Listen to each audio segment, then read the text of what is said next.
Picture this for a second. It is 2026. You're on your couch, or let's be real, probably a futon in Toronto or Vancouver. Right. You're just doom scrolling through real estate listings. And you see a parking spot. A parking spot. Going for more than your parents paid for their first house. Yeah. You feel that, that crushing weight. It's a feeling a lot of people know really, really well right now, that feeling that the ladder's just been pulled up. Exactly. Now, I want you to just swipe that image away, replace it with this one. You're standing on the very edge of the North American continent. Okay. The North Atlantic is crashing against these, billion-year-old cliffs. The air is crisp, maybe a little too crisp, honestly. And you turn around and you see a street of row houses painted in these vibrant jelly bean colors. Like bright teal, magenta. Yes. And the kicker, you own one of them. Yeah.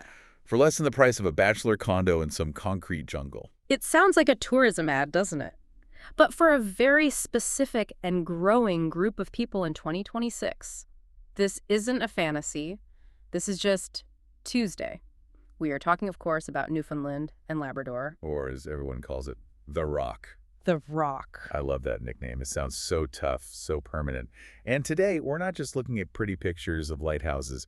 We are doing a deep dive into the nuts and bolts of actually packing up your life and moving there. Right. We're working from this really comprehensive guide from Dara Immigration Services. We're looking at the Atlantic Immigration Program, the AIP, and, the real socioeconomic picture of the province. And our mission today is really about feasibility. We have to get past the romance of it all and look at the spreadsheet. Exactly. Are the trade-offs, and there are big ones, isolation, weather, are they worth the financial freedom? So let's set the stage. Why now? Why is 2026 the year of Newfoundland? Well, it comes down to this huge paradox in Canada right now. You have the big cities, Toronto, Vancouver, where the affordability crisis isn't even a crisis anymore. It's just the reality. It's just the status quo. It's just the way it is. But then you have Newfoundland, and the source material highlights this is one of the last places where the traditional Canadian dream, a house with a yard. And money left over for groceries. Yes. Yeah. That dream is immediately attainable. But usually, cheap real estate means no jobs, right? That's always been the trade-off. Historically, yes. That was the story for decades. But the data in this guide, it suggests that story is just outdated.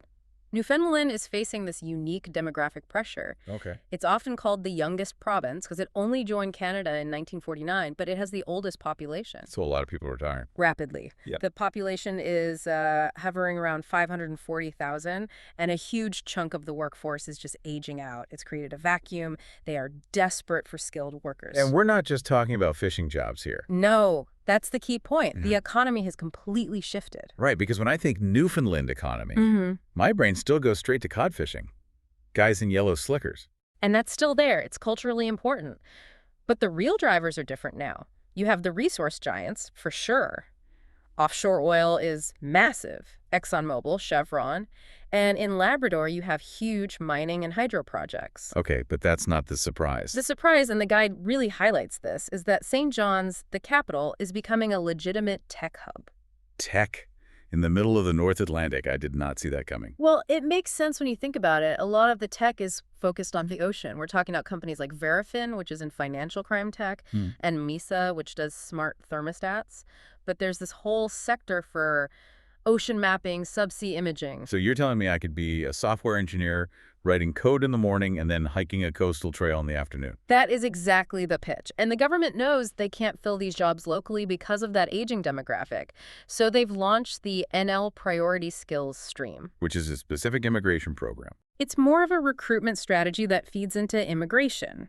It specifically targets people in tech and healthcare. So if you're a software dev or a nurse or a doctor, the red carpet is essentially being rolled out. They need the talent. Okay, so the jobs are there if you've got the skills. Yeah. Let's talk geography, because the Rock is huge. The lifestyle must change a lot depending on where you actually live. Oh, massively. The guide breaks it down into three sort of distinct flavors. Yeah. If you're a city person, you are looking at St. John's. The capital. Right. But don't think capital city like Ottawa. St. John's feels more like a European port city. It's hilly, like really hilly, narrow streets, and a density of pubs and art galleries that's just wild for its size. This is where you find those jelly bean row The houses. cost, give me the numbers. This is what people are waiting for. Okay, this is the shock factor. In 2026, in the capital city, you can buy a fully detached, renovated house for under $350,000. $350. I think you can buy a storage locker in Toronto for that, maybe. It's pretty close. And renting. A nice one-bedroom averages around $1,100 a month. Compare that to, what, $3,000 in major hubs? It's hard to even process. That's instant disposable income. But what if I want the rugged outdoorsy life? Then you look west. You look at Corner Brook. The guide calls it the outdoor paradise. It's near Marble Mountain, which has the best skiing in Atlantic Canada. Okay. The economy there is more forestry, pulp, and paper, but healthcare is the real giant. The Western Health Authority is always hiring. And the cost of living drops even more. Rents can dip below $1,000. So St. John's for the city, Corner Brook for the outdoors, Mhm. and then there's Labrador. Right, the big land. Yeah. And it's important to separate them. Labrador is mainland. It's rugged, subarctic. We're talking industrial towns like Lag City. This feels like playing on hard mode. It's high risk, high reward. The wages in Labrador are typically the highest in the province. Why is that? Isolation pay, basically. The mining and defense industries pay a premium to get you to live there, but the trade-off is extreme. The average January temperature is minus 23 Celsius. The average. The average. And while your employer might subsidize your housing, your grocery bill will be huge because everything has to be shipped in. So if you love snowmobiles and solitude, you can make a lot of money. Yeah. But don't expect fresh avocados in February. Exactly. It is not for everyone. Okay, let's pivot to the how. A listener is sold. They want the jelly bean house. How do they actually get in? The source material focuses a lot on the AIP. The Atlantic Immigration Program. This is the engine. If you take one thing away from the logistics part of this, remember AIP. How's it different from, just applying to Canada normally? The normal system, express entry, is points-based. It's competitive, slow. The AIP is employer-driven. It all hinges on finding a designated employer. Designated employer. That sounds bureaucratic. What does it mean? It just means the employer has been pre-approved by the province. They've proven they need foreign talent. And here's the magic part. If you get a job offer from one of them, you can apply for a work permit and permanent residence at the same time. Simultaneously. Usually that takes years. Right. The AIP bypasses a lot of that. And crucially, it waives the LMIA requirement. Whoa, slow down. LMIA, we need to unpack that. Sorry, labor market impact assessment. Usually a company has to prove to the federal government that no Canadian can do the job. It's a long, expensive process. A total headache. A huge headache. It kills a lot of job offers. The AIP just skips that step. That is a massive fast track. It is. But the guide has a huge warning here. Basically, in bold letters, it says, do not move without a job offer. Really? If there's a worker shortage, why can't I just show up? Because the unemployment rate is structured differently. It's historically higher, often over 10%, because of seasonal work and fishing and tourism. The job market is smaller, it's tighter, networks matter. You could burn through your savings really fast. So the strategy is secure the designated job offer before you pack the bags. Absolutely. Treat that list of designated employers like a treasure map. Find who's on it and target them. Okay, so we've got the job, we've got the visa, we've landed. Now we're living there. And this is where the guide gets fun, because Newfoundland has some, let's call them quirks. Quirks is a very polite way to put it. It's a distinct culture. Let's start with the time. Yes. Newfoundland time. 8:30 in Newfoundland. It's the only place in Canada with a half-hour time zone. They're 30 minutes ahead of Atlantic time, an hour and a half ahead of Toronto. It's a small thing, but it speaks to the identity of the place. They literally march to a different beat. And that apartness seems to create a very specific social culture. The guide talks about kitchen parties. Is that a metaphor? No, it is literal. And it's crucial for your career. In a big city, networking is, a stiff corporate mixer. Or LinkedIn. Or LinkedIn. In Newfoundland, the guide suggests that business and bonding happen in someone's kitchen. Over a cup of tea or drink, guitars come out, stories are told. It's chaotic and warm. So if you want to get ahead, you might need to learn how to play the spoons. Or at least be willing to tell a good story. The barrier between stranger and friend is much thinner there, but that intimacy requires you to participate. You can't just be an anonymous face in the crowd. That's a really good point. We think of community as this universal good, but it actually demands something of you. You have to show up. Precisely. It's a participation sport. Okay, we have to talk about the elephant in the room, the weather. The guide quotes that old saying, there is no bad weather, only bad clothing. Which is a classic coping mechanism. Look, we have to be real. St. John's is the windiest, foggiest, and cloudiest major city in Canada. That's a triple threat. The average January temperature is -1, which sounds mild, right? But it's a damp cold. It gets in your bones. And the wind, we're talking 100-kilometer-per-hour gusts or just a normal afternoon. I've seen those videos of people trying to walk and just getting blown backward. It happens. This is why the guide stresses gear. A high-quality windbreaker, waterproof boots.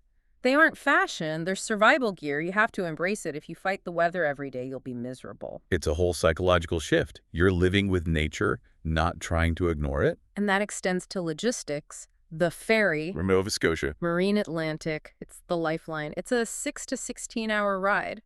And if the weather is bad, the ferry doesn't run. You could be stuck. For days, you really feel that you're on an island, and it impacts the food supply. The avocado issue again. It's real. Fresh produce in winter can be expensive or lower quality because it's been on a truck and a boat for days. The strategy is practical. Embrace frozen veggies in the winter. Eat root vegetables. Adjust. It's sort of a return to a more traditional way of living. It forces a slower pace. Sure. For sure. Speaking of pace, transportation.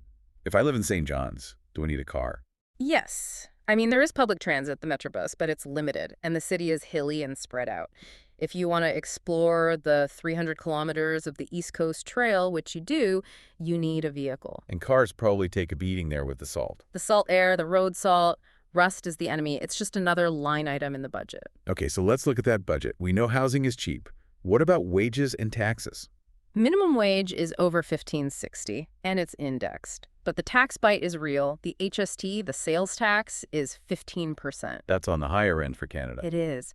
But you have to balance that against what you aren't paying for. Like healthcare. Exactly. The medical care plan, MCP, it's free. And for our listeners, permanent residents and workers with a permit valid for 12 months or more are eligible right away. And just to circle back on housing, because it's such a huge point of pain for people, the rental market is actually relaxed. This is the biggest differentiator. In Vancouver, you go to a rental viewing with 50 other people. In Newfoundland, vacancy rates are healthy. You actually have leverage as a tenant. That alone might be worth the ferry ride, just the reduction in stress. It completely changes your financial state. You move from survival mode to building mode. Yeah. You can actually save money. So let's zoom out. We've covered the economy, the housing, the weather, the quirky time zone. What is the verdict? Who is this actually for? I think value proposition is the perfect term. Newfoundland in 2026 is offering a very specific deal. You're trading big city conveniences like same-day delivery and perfect produce year-round for something else. They're trading convenience for connection. And for financial sanity. You are gaining the ability to own a home without drowning in debt.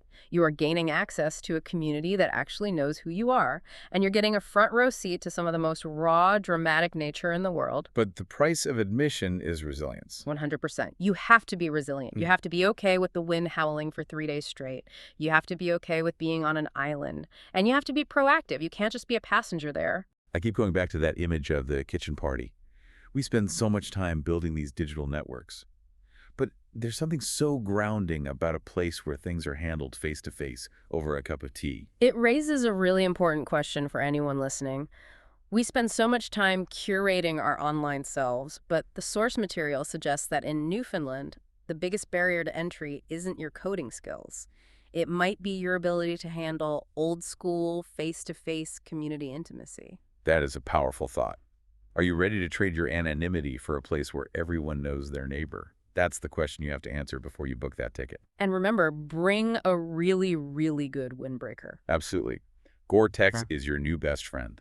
That's it for this deep dive into life on the rock. Thanks for listening, and we'll catch you on the next one.